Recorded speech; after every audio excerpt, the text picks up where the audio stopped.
Hello, Christopher. Back at it. We're here again. We're in the studio. podcasting. We are in our professional studio that we take care of. Yeah. Inside joke, you wouldn't understand. Yeah, no, I will outside that joke. Oh, all right. We have a little podcast studio here. It is do. in a working office, Yes, your working office. which is utilized by Many. people throughout the day.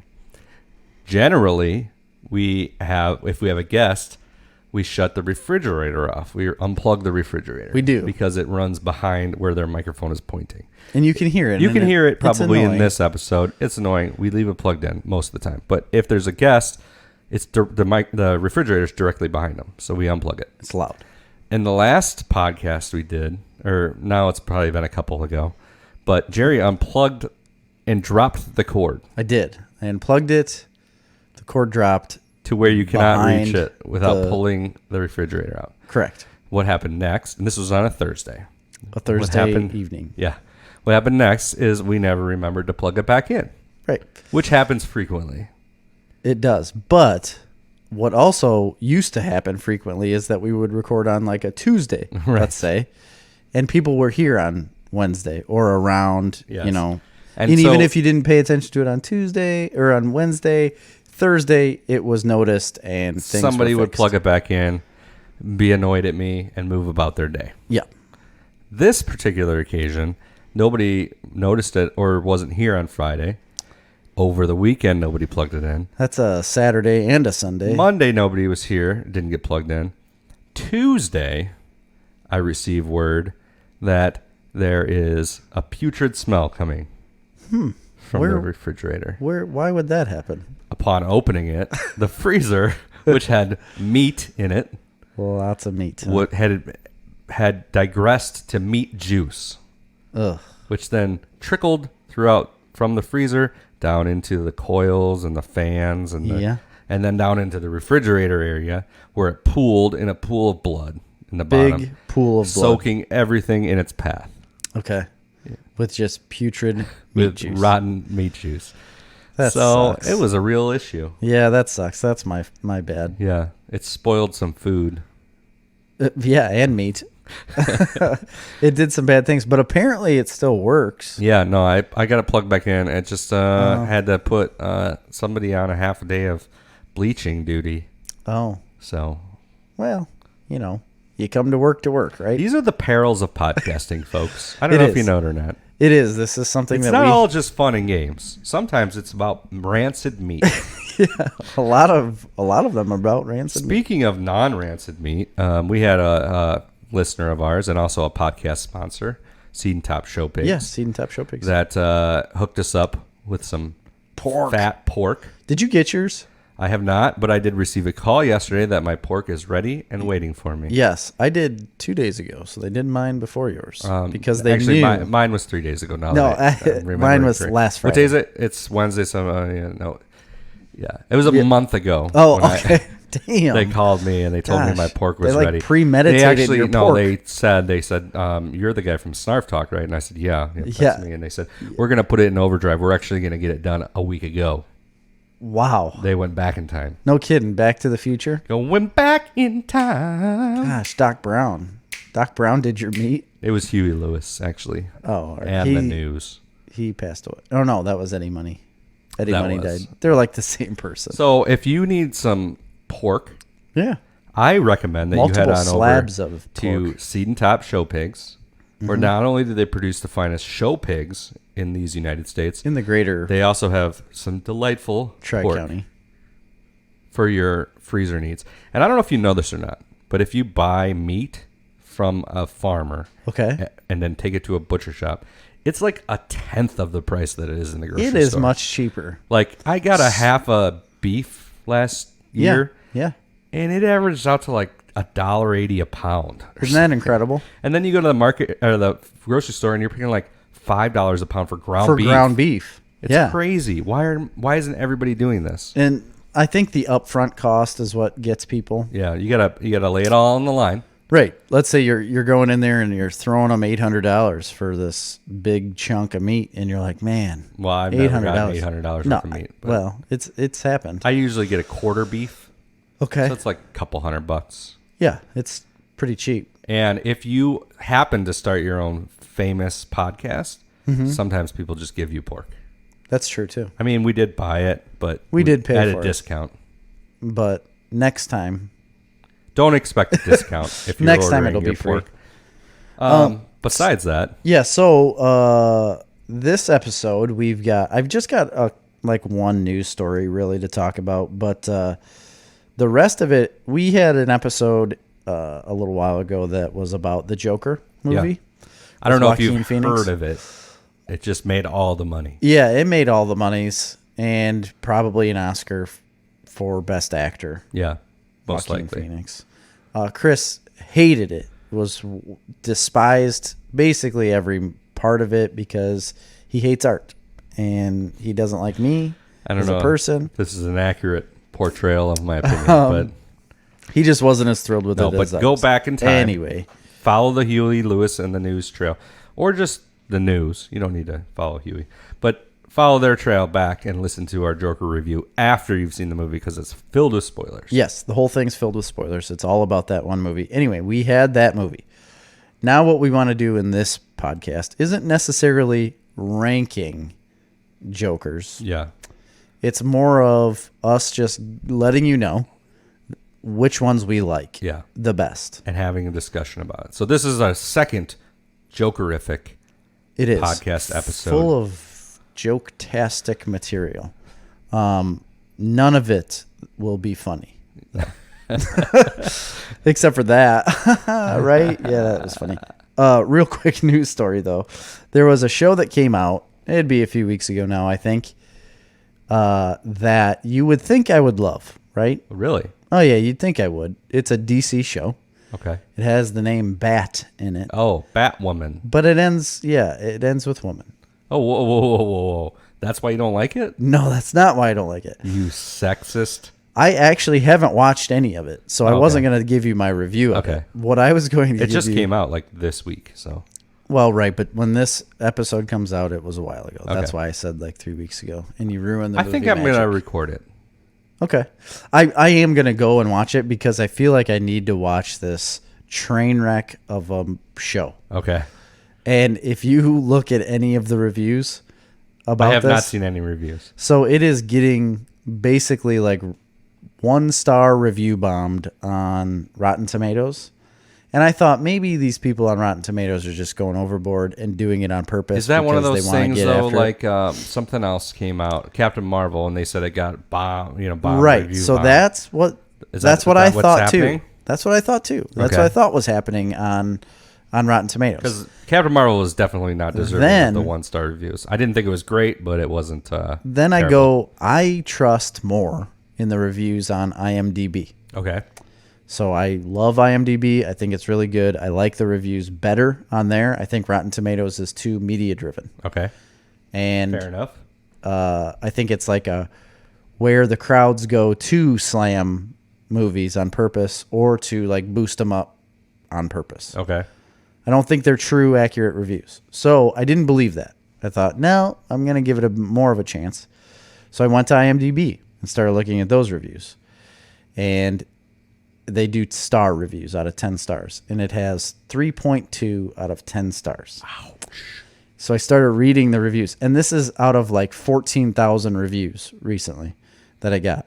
I started reading all the reviews, and they're legitimate reviews. They're not just like 1 or 2 lines like, oh, I don't like them because they're lesbian. I don't like them because it's a woman. It's none of that.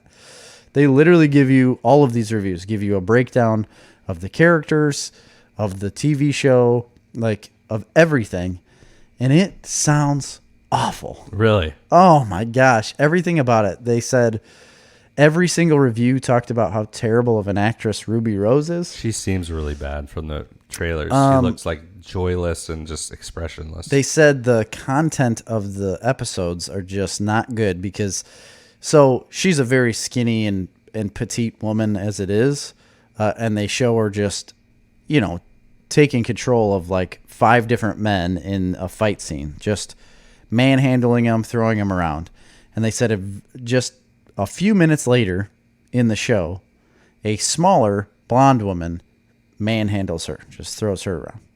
Like, how are you overtaken by this woman when you just threw 5 men around with no problem? And yet we are to believe that you have some sort of power, and then this little girl just beat you up. Yeah. It doesn't make sense. There's a lot of continuity errors. Is that how you say it? Continuity errors. And they said the dialogue is very, very lacking. Yeah. It just sounds like a very poorly put together show. And I'm going to look at it. Pilot seasons are typically not great for any show. You're right. But any show that isn't like Netflix or HBO. I'm just saying. Yeah. And a lot of them were saying like these garbage CW shows. A lot of people said that. But The Flash doesn't get those reviews. Arrow doesn't get those reviews. Black Lightning is like the newest one. It gets very good reviews. Supergirl gets great reviews. Supergirls get, yeah. I mean, and there every once in a while there's terrible reviews in there about it. But overall, they're pretty good. I thought Legends of Tomorrow was relatively weak. People like that. Yeah. I didn't bother me. This is bad. It's really bad. But the critic score of it is like 80%. Well, that doesn't make any sense. Doesn't it? I mean, a lot of shows, a lot of movies where the critics are rating it very high, most of the public do not enjoy it. But what reason does the critics have to give this such a high score if it's not good? So all of the critic reviews have been about like women empowerment, and this is something that is needed in today's society. And I'm not trying to take away from that. We've talked about this in length before about if the story is good, it doesn't matter who the main character is. And I still firmly believe that. If you were to make a show that is story driven and has a good plot and you can put it together on screen well, it doesn't matter who the main character is. And if you put the emphasis on the story, you will do well. Yeah. If you put the emphasis on she's a woman, like a queer woman that is going to take back the city. I don't know if you can use that word. Yeah, you absolutely can. Okay. Depends on what they want to be called. Okay. I'm going to call her You're queer. walking on the edge. She wants to take back the city for the women, and it's apparently, and again, this is all written in a lot of those reviews. You can go, this is not from me. This is all from the reviews.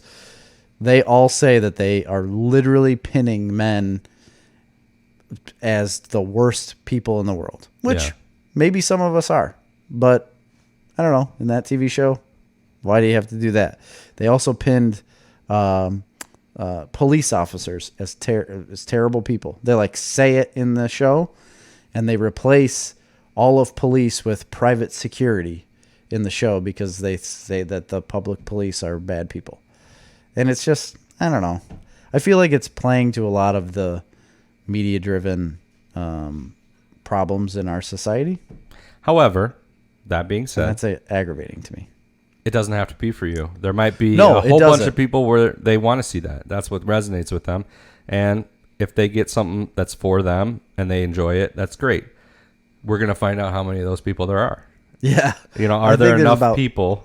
Maybe about 6 or 7. Are there enough of those people that want to see this that could make it continue? Because, hey, if the show's a success, by all means, keep making it. I don't need to watch it.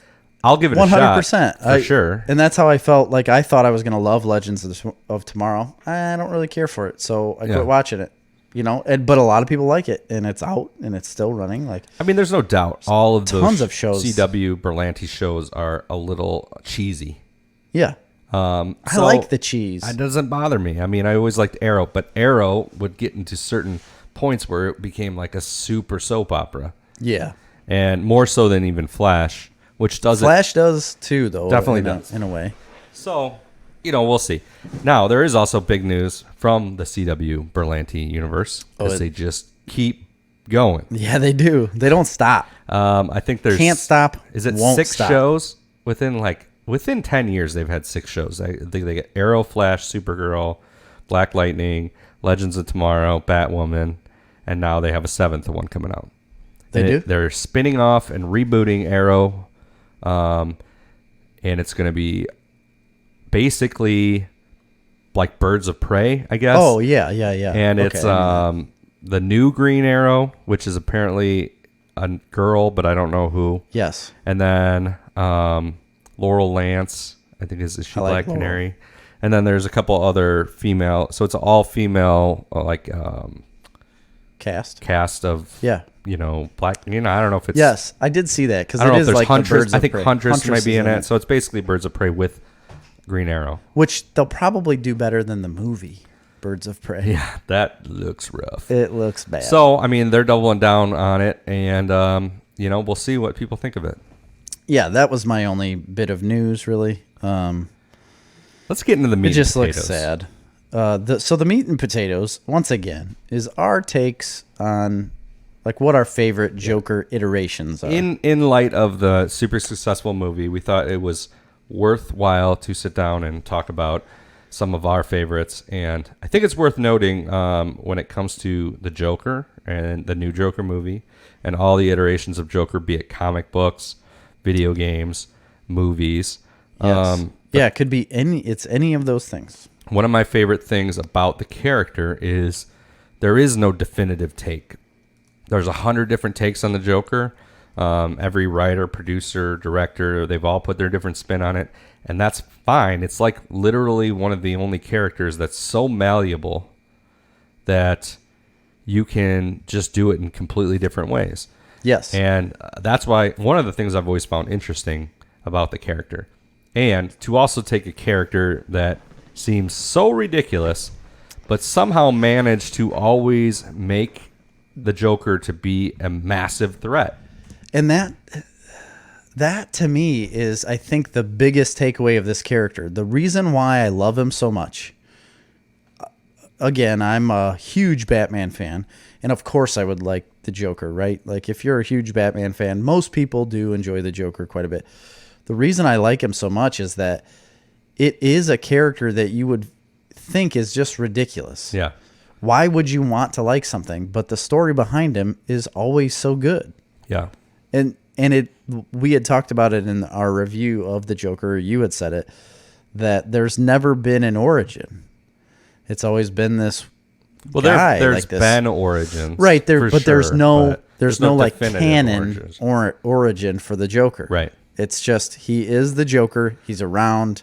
I mean, as far as I know, they've really only been 2 origins, right? So there's been The Killing Joke by Alan Moore that kind of delves into his past. And then there's been Batman 89 with Jack Nicholson. Jack Napier.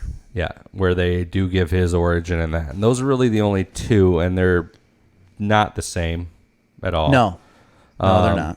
So, but none of it's really been ever made official. The Killing Joke was not an official. It was a standalone book. Mm-hmm. The Batman movies, obviously from the 80s and 90s, are definitely not part of any universe other than their own. So, that being said, what are some of your... Let's start with... So are we going to go with like our favorite takes, or I think we can do like our favorite takes overall. And then also like... We'll specifically hone in on the second half on like live action adaptations. Who are some of our favorites on screen? Okay, so are we separating the on screen and no? Okay. No, never mind. So right off the bat, I'll just start it with my. I don't want to say overall favorite, but the one that started it all for me wasn't. A lot of people say Cesar Romero because of Batman 66. Like, he was the original on-screen Joker. Most people like him a lot and like his take. What got me into the Joker the most before I really got into reading comic books was Batman the Animated Series, the Mark Hamill Joker. That was and is still the Joker that I think of in my brain if somebody were to say, if somebody just came up to me and said, think of the Joker. Right. Like, that's immediately what would pop in my head is him. his laugh, the sound, like the way his movements were in the animated series, the things that he did. He was the jokey type jokester, but he could be pretty evil too at times. It just that since it was a kid's show, they couldn't go too in depth with that. But he wasn't a nice person, and he was also the jokester type of, like the comedian type of bad guy. So I've just always loved that. It's more of a nostalgic type thing, but it is a very, very good character as well. Like the writing was good for him, and then Mark Hamill blows it out of the water when it comes to acting like him. I will have to say, I think overall, I would agree with you. To me, that version, I'm not saying it's my favorite or it's what sticks out most in my mind, but that is, I think they nailed it most with what the Joker is and should be. Yes. Overall. So, because I do like the fact that they really span all three, and you talked about it in a previous episode. There's like 3 different kinds of Joker, right? Yeah. There's like chaotic evil, there's like criminal mastermind Joker, and then there's like funny jokester, squirting flowers type Joker. Yep. And the gun that shoots out a flag that says bang. And in the animated series, they managed to take all 3 of those. They do. And put it into that one character. They span all 3 of those types. There are times when he's crazy for the sake of crazy and chaotic. There are times when he's... So here's the other argument with that is that in that same episode when I was talking about that, Grant Morrison then says that it's the same person. Yeah. He's just able to change he's not able, his brain just changes on him and makes him a different person. Even though it's the same body, he's got all of a sudden a different brain. It just, like, that's his problem, is that it keeps changing. So in the animated series, is he that type of I think person? so. I mean, that makes sense because they do all 3 of those, and there's times when he's masterminding crimes with gangs, and there's times when he's just on his own and being crazy. There's times when he's funny. Yeah. And Mark Hamill does a brilliant portrayal. I mean, I think probably, all around, probably he's the best take on the Joker. I mean, I know he didn't write the parts or necessarily act them, but he acted hard. Oh yeah, you need to. Acted. If you've never watched, you can look it up on YouTube. You can see him acting as the Joker, like doing his voice bits. If you watch him recording his audio for the Joker, he like becomes that character, even though he's just standing just like I am in front of a microphone and reading off of a piece of paper. He's into it, and he's amazingly bridged 2 worlds because he played the Joker in the Arkham series. Yes, all the Arkham Asylum, which was a completely different take on the Joker. So I'm with you on the fact that I think the Joker from the animated series is, if not the best, one of the best takes on the Joker as far as the character. Yeah. I think that really nails it. I mean, there's so much more to go in depth to because the Killing Joke is another one that jumps to my mind. And not for necessarily the reasons of, I think they nailed it with the character. That isn't what I think of necessarily when I think of the Joker. Mm-hmm. For me, and I guess I'll shortcut this, I'll go back. For me, generally, if you say the Joker, the first thing I'm going to think of is Cesar Romero.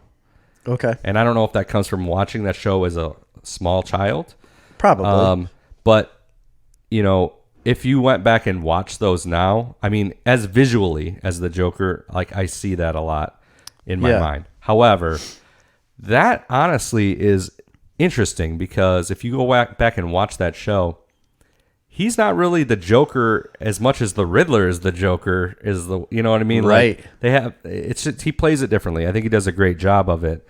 But I wouldn't necessarily think any more these days. I think that version's kind of done. It's kind of out of the consciousness of that character.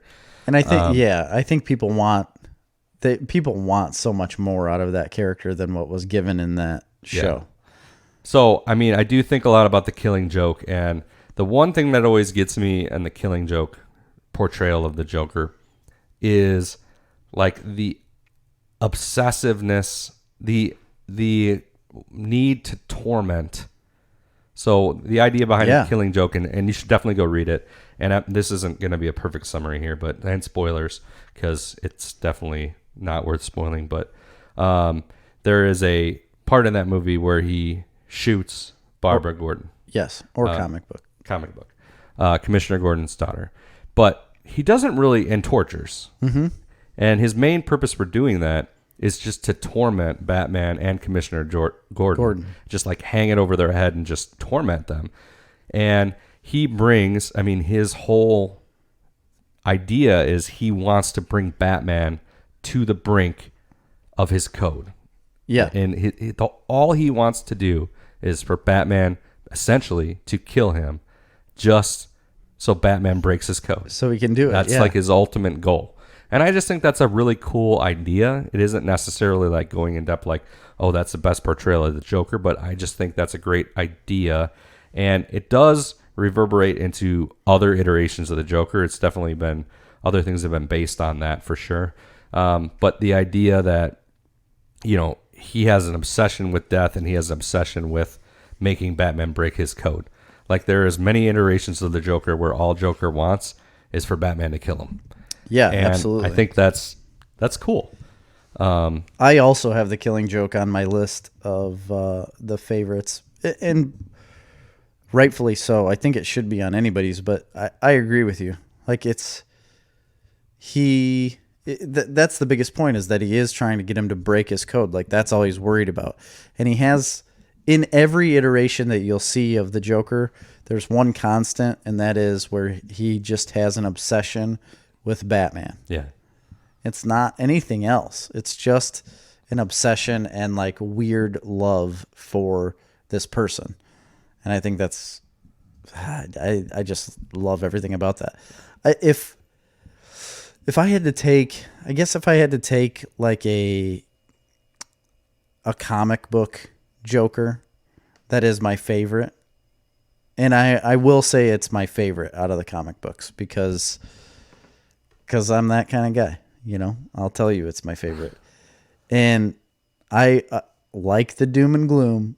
I like the craziness. I like the super chaotic, insane Joker. Yeah. And this story, it's just the story that gets me. It's Death of the Family. Yeah. It's the Scott Snyder run, Greg Capullo. That's on my list too. Death of the Family, and then also Endgame. Yes. Both of so them. it's a 23 issue arc, I think. It's like volume 3 of the whole Scott Snyder run.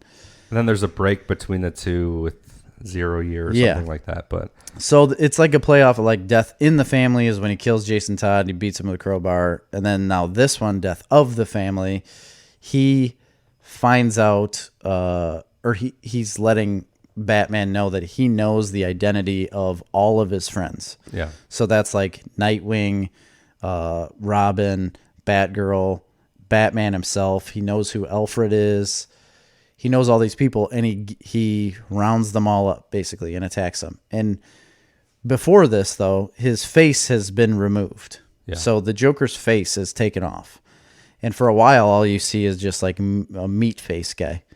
Well, then he goes back to the police station because the police have his face, and he gets his face back, and he staples that it. is an amazing scene in that police station where he kills the generator and there's no lights in there, and he systematically is just breaking the necks of all the it's killing dark, people. Man. It is dark. And he gets his back and staples it, like big staples on his face, and staples his face back on.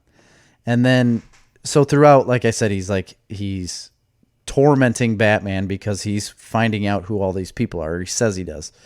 And he's giving them this, like, I think it's Joker venom is what I think it is, because it changes them as people. And so Batman, Alfred, like, tells him that he knows, or that he was in the Batcave. He says he was in the Batcave and he was playing cards. So after Batman finds out that he was playing cards in the Batcave, he doesn't believe that he has found the Batcave or knows anything about it. I can't remember how it goes, but he's in Arkham Asylum, and he goes there as Bruce Wayne. He goes to Arkham Asylum as Bruce Wayne and brings up the fact that Alfred saw him in the cave, and he knew he was in the cave playing cards. And he does that to basically tell the Joker who he is. And then at the end of the day, the Joker didn't care about any of that. He didn't care who Batman was. He didn't care who any of these people were.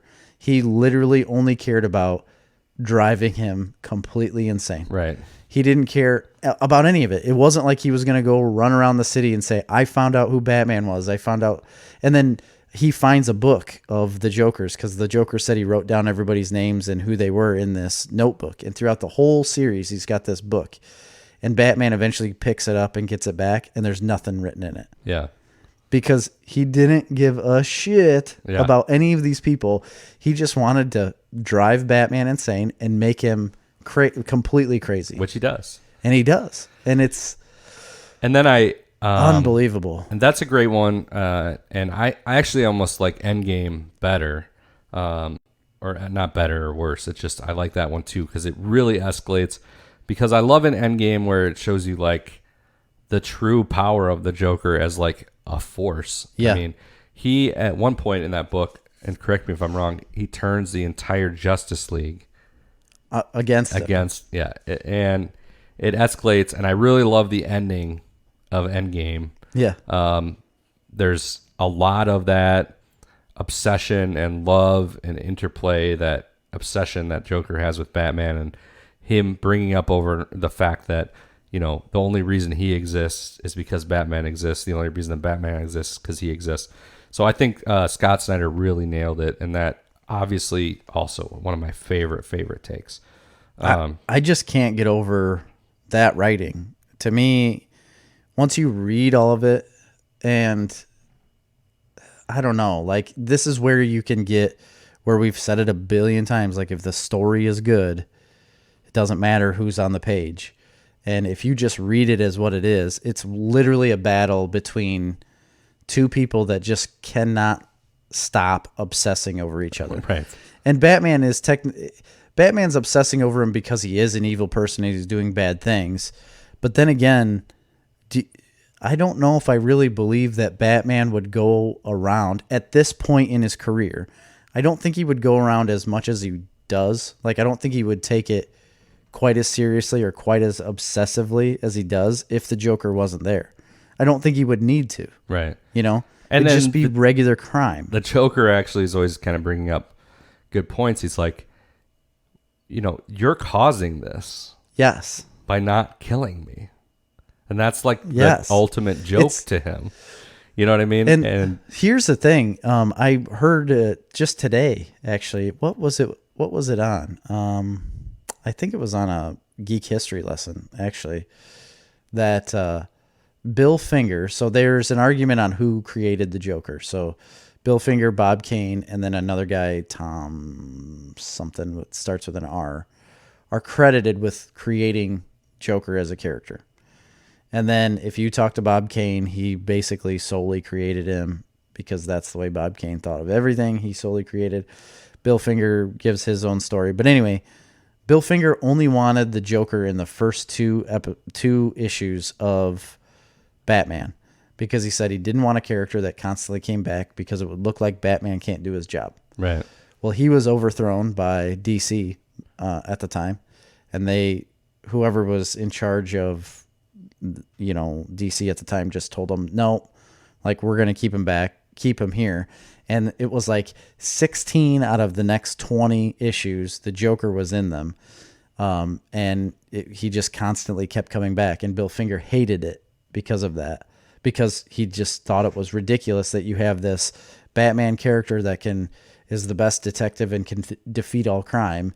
And then yet he won't defeat this man.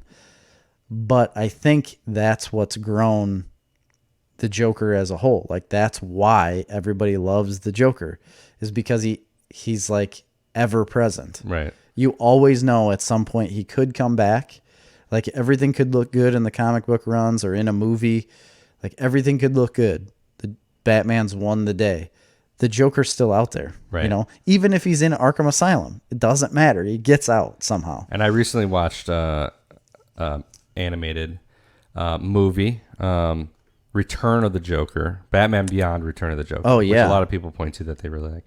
And that's a great example of that. I mean, you got like an 80-year-old Bruce Wayne, right, with a young, new Batman. Yeah. And yet here comes the Joker again, and they're trying to figure out how is this possible. And he does DNA analysis. It's the same Joker.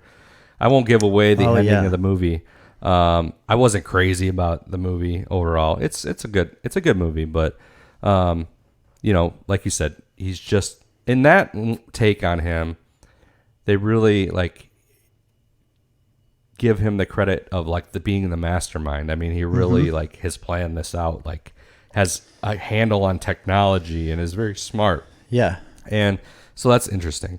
Another one in the comics that really jumps out at me is Death in the Family. Mm-hmm. And I find that one really interesting because I don't know if it's the first iteration, but that's where you really start to get some gruesomely violent Joker that's just, I think that's the first take on the Joker that is that violent. Yeah, that don't violent you think? I don't know if it's the first. I don't know for sure, but it's definitely shocking. And what's really interesting about that comic is when that came out, at the time, that was a reader poll.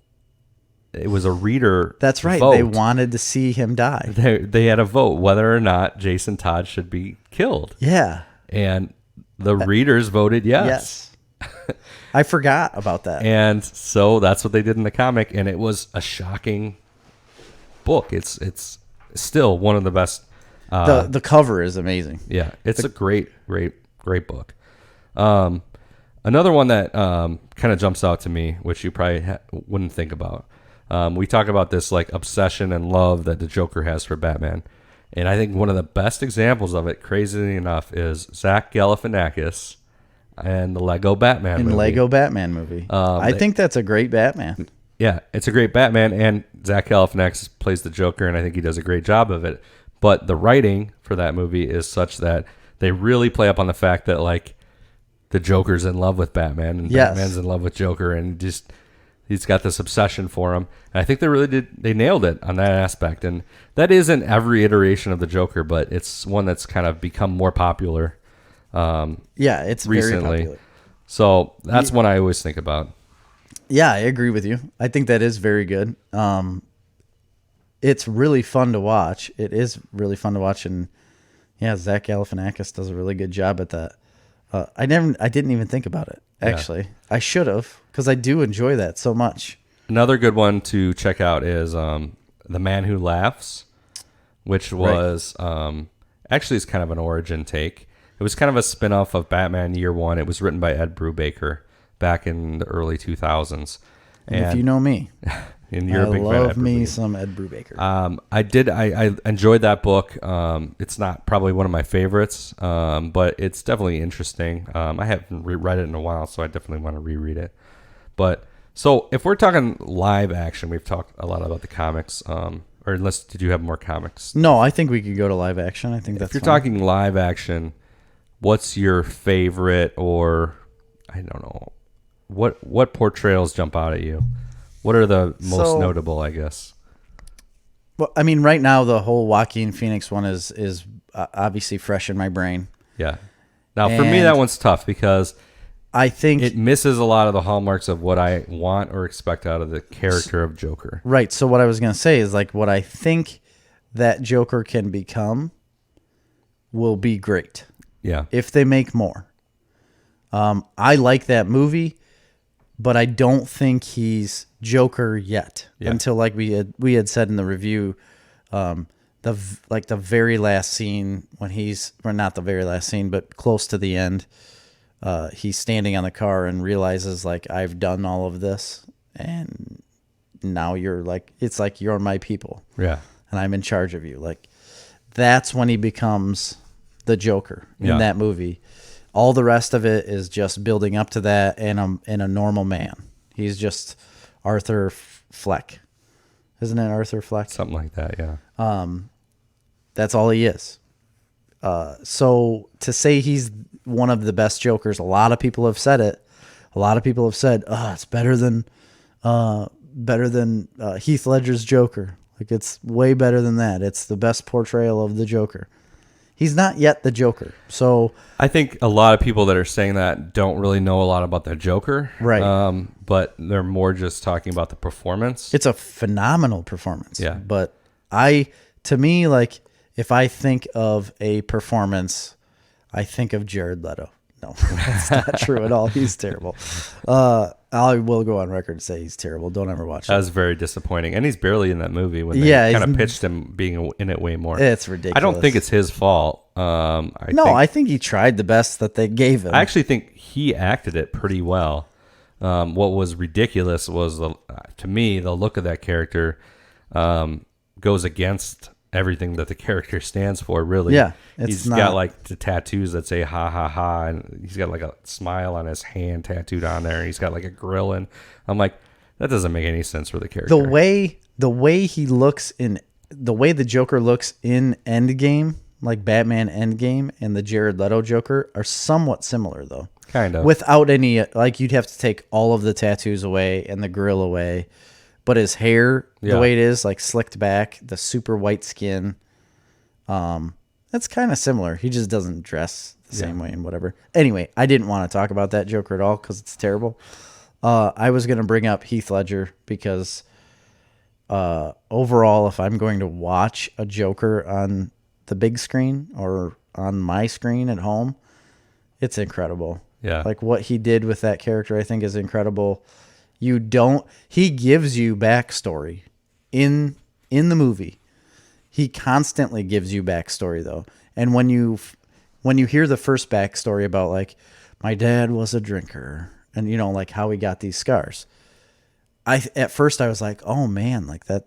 I didn't even think about it not being real. Yeah. And he just tells you how it happens, and then all of a sudden 35 minutes later in the movie, he does it again. And it's something completely different. And then later he does it again and it's something completely different. That's when you realize like, oh man, this dude, like who he probably just cut him in himself. You don't even know. You don't know. Why it's a brilliant performance, yes, but it's a great take on the Joker. And like you said, the great part about that movie is it's 100% lie. Yes. That character is He's 100% not real. lying all the time. And you don't even know if there is a backstory. It's easy to believe, like, and you're first of all, you're just like, where the hell did this guy come from? Yeah. But it's easy to believe, like, he's almost inhuman because it's just nonstop lying. And then he sits there and rails about chaos and being chaotic, but yet he's got meticulous plans, Right. which makes no sense. It's a lie in itself. He is the criminal mastermind, but he's also chaotic. Yeah. And he proves that by having all of his guys spend countless hours stacking money in this warehouse, and he sets it all on fire. Right. We don't give a shit about this money. Yeah. The only thing I care about right now is just creating havoc Yeah. in this entire city. And that's all he wanted to do, and kill everyone. Yeah. I mean, it's a really good take. If not, maybe it's hard to argue that it's not the best take. You can clearly tell that Christopher Nolan did some research on who the Joker was, what he needed to be, and then Heath Ledger took it, in his own direction, however he wanted to play it. Like the whole licking his lips thing. Yeah. I had read a thing. It was about because of the prosthetic that he had on his face, he was drooling a lot, and then he had been licking his lips before the scene, and then he just kept doing it when they started filming, and he liked it, and he kept doing it. Yeah. So it's weird how that stuff happens, but it's an amazing take. Weirdly And there are fun so and many entertaining, people. and at the same time horrifically disturbing, and he really nailed it. Yeah, and he talk really about the nailed the story. spirit of the Joker too. And people that have never seen or read a comic book in their life, or really didn't pay attention to comic book movies, can watch that movie and take it as whatever they want, but they can take it as like a really good portrayal of a incredibly insane man. Right. Basically, I think it's different than what the Joker, the Joaquin Phoenix Joker, is. Definitely. I definitely think it's different. I think it's a lot better. It's also different than the animated series Joker in a lot of ways, but some of those ways just could be potentially because of what they can do in a rated R movie versus a Right. children's cartoon. Was The Dark Knight rated R? It wasn't rated R, was it? Yeah, it was rated R. Are you sure? Yep, I'm sure. 100% sure? 100% sure. Because I feel like I need to look that up now because I don't feel like it came out as rated R. I feel like we're remiss to not mention another big Joker, and that is Jack Nicholson, 1989 Batman Joker. Yeah. Which was and always has been the definitive take on the Joker prior to Heath Ledger, who kind of took off the mantle, if you're disregarding comic books. And I still love that Joker. It was a PG-13 movie. I don't think so. Yes. Wow, that's crazy. Yes. Dark Knight cinematographer is still shocked it wasn't rated R. It ended up being a PG-13 movie when it came out. Huh. Well, anyway. There you go. Just had to prove you wrong because you're always one-upping me. That was totally worth the time spent. You're welcome. Jack Nicholson, I still love that portrayal of the Joker. I think he nailed it. Yes. And he does more of the jokey Joker. He does. And he does it really well. He does more, I wouldn't say a Cesar Romero take, not that campy. But it's a blend of that. You can tell he took from that. There's camp there. There's camp in his performance. There's humor. And there's menace, too. I mean, he does all of it. I mean, there's a great scene in that movie where I think, and it's been a long time since I've seen it, but he's just like breaks into an art museum. Yes. Just to run around the art museum and spray paint the paintings. Yes, but he's he like saves one. Dancing through it. And that's genius, and because that's chaos, man. Yeah. You know what I mean? There's no reason for that to happen. Here's a little tidbit of information. So there's one painting that the Joker saves from being spray painted on in that art gallery. He saves it and takes it off the wall and takes it with him, I think. Or he might just stop him from spray painting it. Either way, he saves it. Heath Ledger directed the little short, like all the stuff you saw on the TVs of either the Joker or when he kidnaps the fake Batman guy. You know, the guy who was acting like Batman in the hockey pads. Yeah. When he kidnaps him and puts him in a chair and videotapes him like saying what the Joker's going to do. Heath Ledger directed that, and he filmed it to look like that painting. Oh.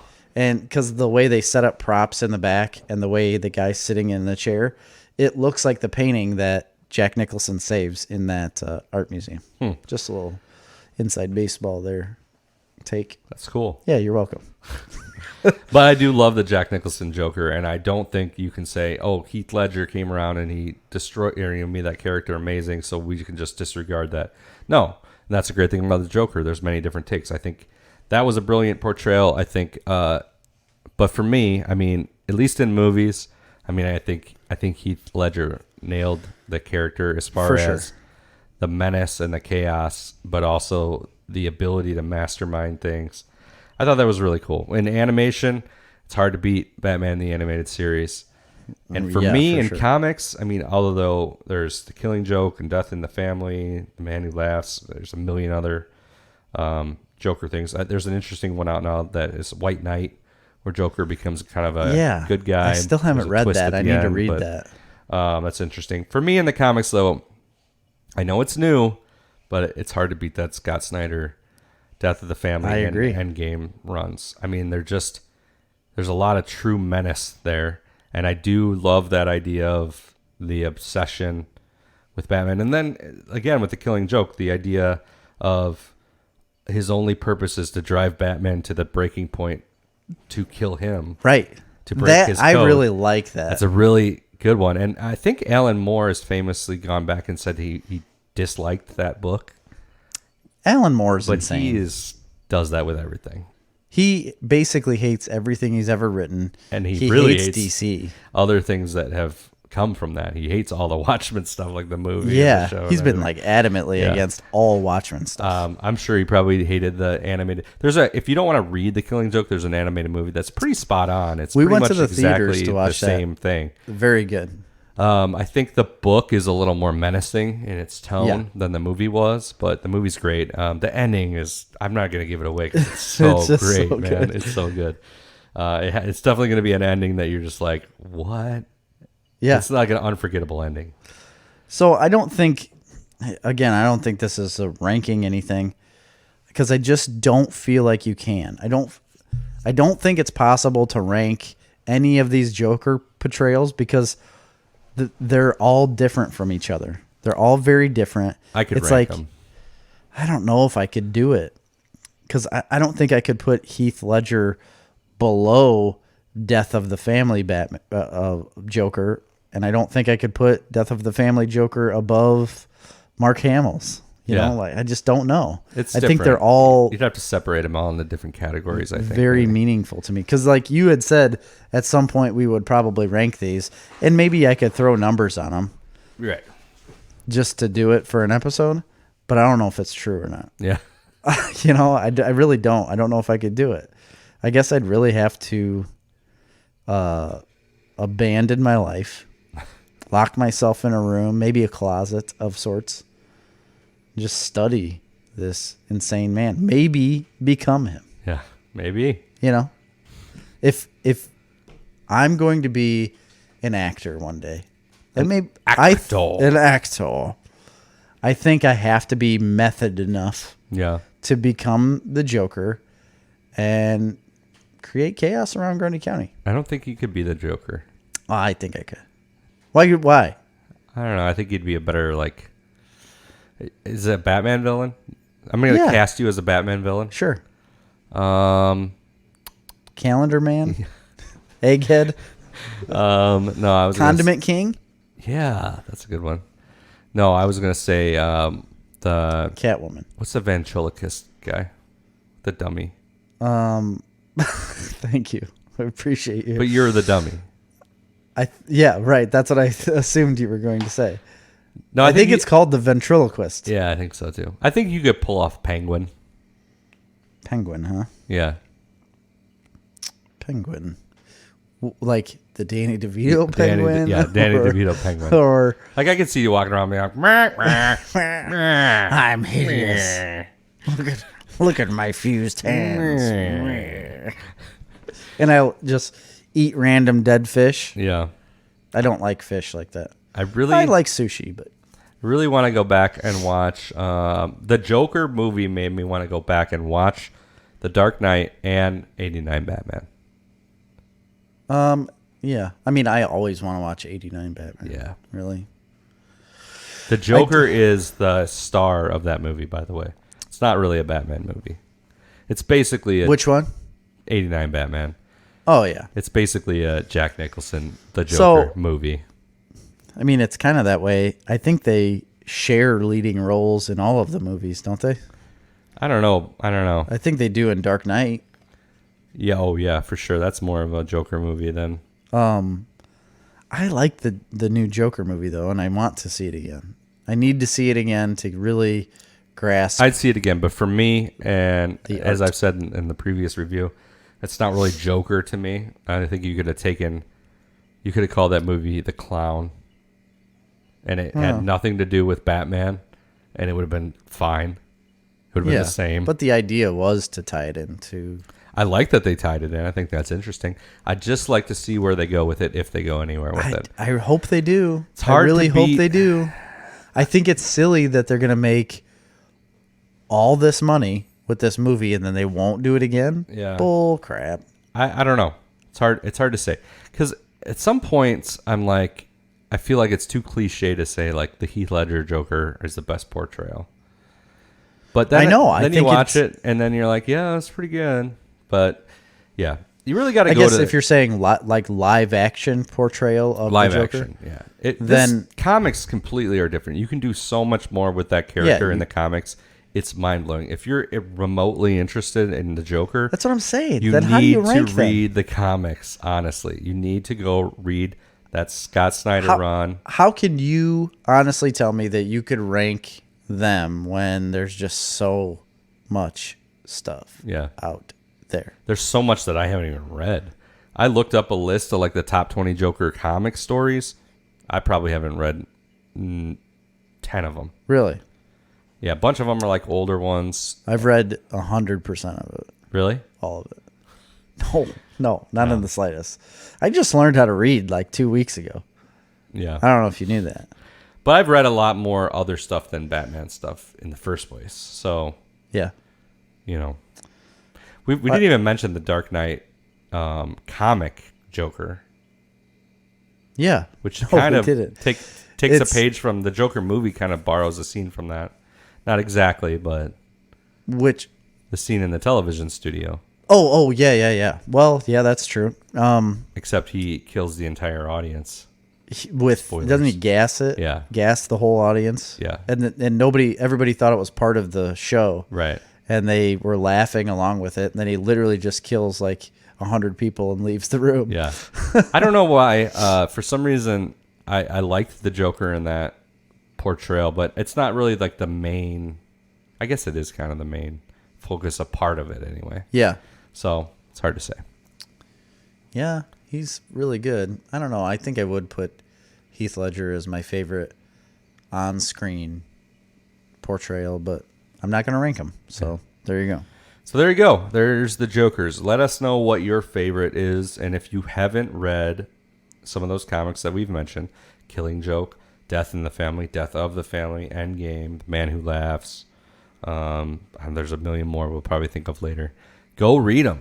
So, yes. And real quick, before we wrap it up, do you feel like, and we ranked our top 10, right? Top 10 supervillains, Yeah. which I enjoyed a lot. That was really fun.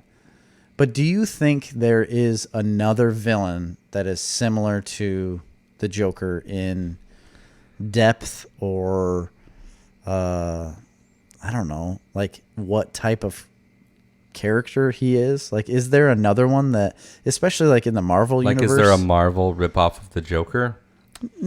Not necessarily ripoff, but is there another character that has the same type of depth that the Joker does? Because you can put the Joker in literally any story, situation,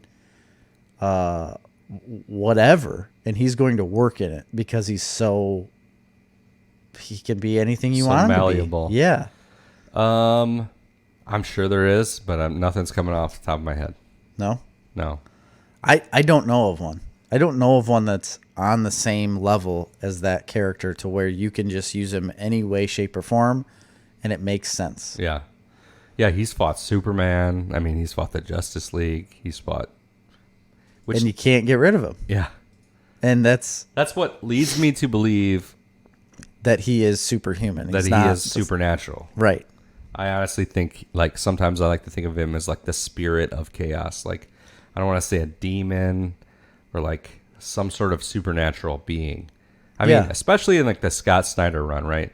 So, I mean, his face is removed. Right. He does not have a face. And he doesn't die. And then he goes back, like, a year later or more. And puts it back on. And puts his face back on. Yeah. Like, that doesn't make any sense. And he doesn't have any sign of infection. Yeah. And those books, I mean, obviously they're comic books, they're over the top. But they're not, like, super outrageous. They're fairly grounded in reality. I mean, the majority of it is. It's still a comic book. So that leads me to believe that. And then, like, the Arkham games kind of similar, which I think they borrowed some ideas, one or the other, from each other. I don't know which one. But we didn't even talk about the Gotham Joker, which isn't really the Joker. But they definitely borrowed heavily with the face stuff from... Yeah, they did. I haven't ever seen it. Like, I don't know what... I know what he looks like just from pictures, but I've never seen... like the Joker in the show, so I can't tell you what it looks like. So I'm looking up who is the Marvel version of the Joker. I don't really. It doesn't really seem like there is one. Let us know what you think. Who's a Marvel equivalent of the Joker? Because every other like villain and hero, or even a DC villain or Marvel, they have like equivalents. Yeah, even a villain that you feel like could be an equivalent, not necessarily like Stone Cold the same person. It doesn't need to be the same person. It needs to be, if you feel like it could be a rival to the Joker on its, I don't know. I keep saying depth, but that's all I can think of. Is like the depth of character, because you can put him in any situation and it works. Right. Not every villain can be put in most situations. Right. So Well, I think that wraps it up. If you want to check out more, check out youtube.com/snarfcomics or go back and listen to some of our previous podcasts. And check us out on patreon.com/snarfcomics, where you can sign up to support the podcast for as little as $1 a month. Yes. And it definitely helps us make more content. It will help us greatly. And we also have, if you need like a quick way, I've had people ask, like, how can I get the podcast quickly without an app? Snarfcomics.com. They're the most recent, like 5 or 10 are on there. I think 10 are on the player right on the website. Yeah, no, that should be the most recent of every episode. It's right there on the website. Right on the first page, I believe. Right on the front page. Scroll down a little bit, you'll see them. All right. For Snarf Talk this week, I'm Jerry. I'm Chris.